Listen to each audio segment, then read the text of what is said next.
کسی بشر میں ہزار خامی اگر جو دیکھو تو چپ ہی رہنا. کسی بشر کا جو راز پاؤ یا عیب دیکھو تو چپ ہی رہنا.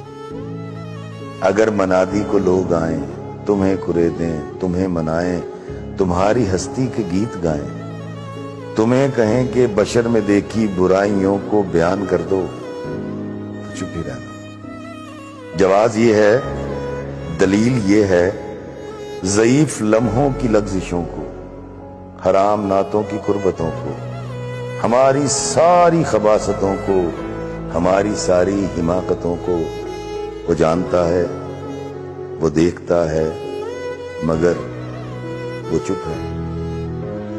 اگر وہ چپ ہے تو میری مانو وہ کہہ رہا ہے کہ چپ ہی رہنا. کسی بشر میں ہزار